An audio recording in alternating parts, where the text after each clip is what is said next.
Hi friends, నేను మీ కాలేజీని OG ఎట్టకేలకి థియేటర్స్కి వస్తుంది. నిజంగా చెప్తున్నాను, సోషల్ మీడియాలో మాత్రం చాలా హైప్ ఉంది. కానీ ఎక్కడో భయం కూడా ఉంది. ఎందుకు అంటే హరిహర వీరమల్లు చాలా ఎక్స్పెక్టేషన్స్ అనుకున్నాం. అది ఎలాగైనా హిట్ అవ్వాలనుకుంటే దాన్ని సర్వనాశనం చేసేసారు ఎవరో ఆడియన్స్. సినిమా కాదు, సినిమా నాకు చాలా బాగా నచ్చింది. నేను ఆల్రెడీ 2 టైమ్స్ నేను థియేటర్లో చూశాను. తర్వాత టీవీలో కూడా ఓటీటీకి రాగానే ఓటీటీలో కూడా 2 టైమ్స్ చూశాను. ఇంకెప్పటికీ అది చూస్తూనే ఉంటాను. నాకు అది పెద్ద ప్రాబ్లం లేదు. నేను ఏదైతే చెప్పానో లాస్ట్లో ఆ తుఫాన్ సీన్ లేకపోతే బాగున్నా నేను చెప్పాను. ఆ తుఫాన్ సీన్ కట్ చేసి ఓటీటీలో రిలీజ్ చేశారు. సో నాకు నేను ఏదైతే అనుకున్నానో అది జరిగింది. అక్కడ వరకు బాగుంది. కానీ ఓజీ పోస్టర్స్ కానీ స్టిల్స్ కానీ అవన్నీ చూస్తే ఒక డిఫరెంట్గా ఉంది. కానీ ఎక్కడో పంజాని కంపేర్ చేస్తున్నారు చాలామంది. అది పంజా కూడా ఇలాగే కదా, పంజాలాగా ఉందేమో అనే ఒక ఇది ఉంది.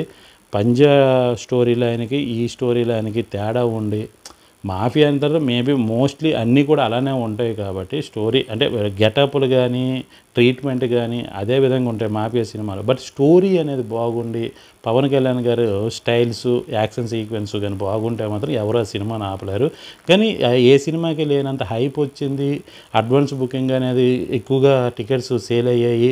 సో ఈ విధంగా రికార్డ్స్ అంటున్నారు. ఈ రికార్డ్స్ ఎంతవరకు నిలబడుతుంది ఏంటి అనేది ఖచ్చితంగా మనం 25th వరకు ఆగాల్సింది, 24th నైట్ వరకు. సో ఇంకెన్ని రోజులు లేదు, 1 వీకే ఉంది. కాబట్టి సినిమా ఎలా ఉండబోతుంది, ఏ విధంగా ఉండబోతుంది, రికార్డు స్థాయిలో ఏమైనా రికార్డు సృష్టించే అవకాశం ఏమైనా ఉందా అని మీ అభిప్రాయాన్ని తెలియజేయండి కామెంట్ రూపంలో. సినిమా హిట్టా, యావరేజా, ఫ్లాపా, బ్లాక్ బస్టరా, అసలు ఏ రేంజ్లో ఉంటుంది, చాలామందికి సమాధానం చెప్పే విధంగా ఉంటుందా, లేకపోతే మళ్ళీ తల కిందకు దించుకునే విధంగా ఉంటుందా, అభిమానులుగా మీరు ఇది మనకి ఓజీ మీద ఏ విధంగా అయితే ఎక్స్పెక్టేషన్స్ ఉన్నాయో ఆ ఎక్స్పెక్టేషన్స్ కామెంట్ రూపంలో తెలియజేయండి. ఈ వీడియోని 10 మందికి షేర్ చేయండి. నాకు తెలిసి స్టిల్స్ మాత్రం బీభత్సమైన స్టైల్స్ ఉన్నాయి, మామూలు లుక్ కాదు, చాలా వింటేజ్ లుక్ అంటారు కదా, ఆ రేంజ్లో ఒక డిఫరెంట్ లుక్లో అయితే పవన్ కళ్యాణ్ గారు కనిపిస్తున్నారు.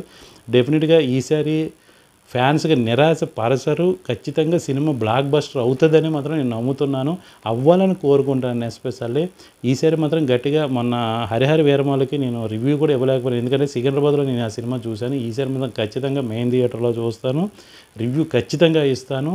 సినిమా బాగుంది అంటే నా రివ్యూ ఎంతో కొంత సినిమాకు ఉపయోగపడే విధంగా నా రివ్యూ అయితే థియేటర్ దగ్గర ఉంటుందని మాత్రం నేను అనుకుంటాను.